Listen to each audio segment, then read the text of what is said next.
Қайырлы күн, құрметті оқырмандар. Менің есімім Сандуғаш. Мен сіздерге бүгін бүйректегі тас туралы айтатын боламын. Бұл бүйректегі тас деп отырғанымыз, яғни бұл бүйректегі жиналған тұздардан пайда болатын ауруды айтамыз. Мысалы қарастыратын болсақ, бұның салдарынан зәр шығару жүйесінде, яғни несеп жолдарын осы тастар бітеп тастайды. Соның салдарынан адам жайсыздық сезім пайда болады. Ол негізгі белгілеріне келетін болсақ, арқа, яғни бүйректің тұсы сыздап ауырады, арқа жақ адамның, сонымен қатар іштің төменгі жағы ауырады. Бұл кезде де адамда температурасы жоғарылауы мүмкін, сонымен қатар яғни зәрдегі қоңыр болуы мүмкін, немесе қан түстес болуы мүмкін, жоғарғы температура болуы мүмкін. Сыздап қатты ауырған жағдайда осы, яғни біз бүйректегі тасты болжап, осыған қатысты анализдерді, яғни зәр анализін, бұл зәр анализі арқылы кальцийдің деңгейін мысалы көруге болады. Ағзадағы кальцийді, яғни бүйректегі кальцийді көру арқылы бүйректегі тасты анықталады, қандай дәрежеде екен. Сонымен қатар УЗИ-ге көрген жағдайда осы тастың қандай үлкендігі, кішкентайлығы да осы неден көрінеді. Осы анализ арқылы анықтауға болады. Енді бұның негізгі себептеріне келетін болсақ, ағзадағы судың жетіспеушілігінен болады. Кей жағдайларда кейбір кісілер суды мүлдем аз тұтынады. Яғни ағзада келіп түскен су арқылы біздің ағзамыздағы бүйректегі бүкіл табиғи жолмен ағып кетуі керек. Күнделікті тұтынылған суымыздың арқасында ағзамыз тазаланып отыруы керек. Екінші, бұл көп жағдайларда сүрленген етті жеудің салдарынан немесе консервіленген тұзды тағамдарды жеудің салдарынан ағзада тұз жиналады. Негізгі мына аурулардың салдарынан бұл бүйректе тұз жиналуы мүмкін. Бұл мысалы қант диабеті бар науқастарда көп кездеседі. Қанттың ағзадағы кальцийдің жоғарылауының салдарынан болады. Сонымен қатар, яғни қалқанша безінің жұмысы нашарлаған жағдайда ағзадағы кальций көбейіп кетеді, осы бүйректегі тұздың деңгейінің, тұз үлкеюінің салдарына әкеліп соғады.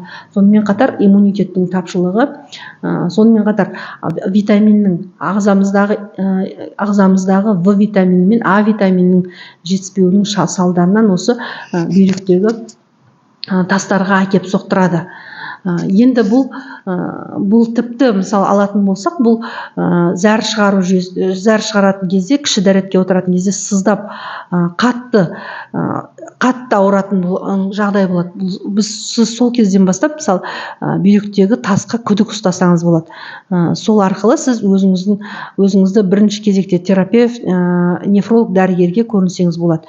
Жаңағы айтқандағы анализдер, қан анализі, зәр анализі арқылы анықталады. Сонымен қатар УЗИ-ге жібереді сізді. УЗИ-ге жіберген кезде диаметрі, яғни ол тастың диаметріне қарай ем шара тағайындалады. Мысалы алатын болсақ, ол емге егерде диаметрі, көлемі тастың деңгейі аз болатын болса, оған шөп дәрілермен, яғни консервативті лечение алуға болады. Ол шөп дәрілерге мысалы келетін болсақ, мынандай Соверен деген сиропты қарастыруға болады. Дәріханаларда бар, бұл шөптен жасалған болып келеді. Өзінің колпачогы бар. Тамақтан 30 минут алдын балаларға, яғни 6 жастан 18 жасқа дейінгі балаларға бұның 15 миллиграмын күніне 3 рет тамақтан 30 минут алдын береміз. Егер ересектерде болатын болса, ол 45 миллиграм. Өзінің мерный колпачогы бар, сол 45 миллиграмдан күніне 3 рет. Яғни 2 апта, 4 аптаға дейін тағайындалады.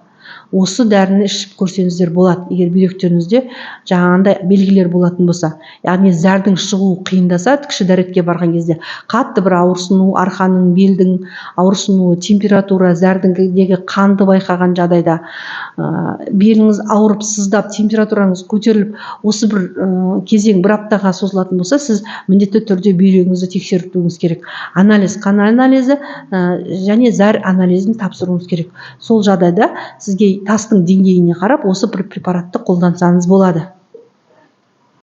Екінші әдіске келетін болсақ, электромагниттік толқын процедурасы арқылы электрокорпоральды соққы толқындар арқылы литотрипсия деп аталады. Ол 40-60 минутқа дейін созылады. 4-5 процедура жүргізіледі. Жай ғана наркоз арқылы жүргізіледі.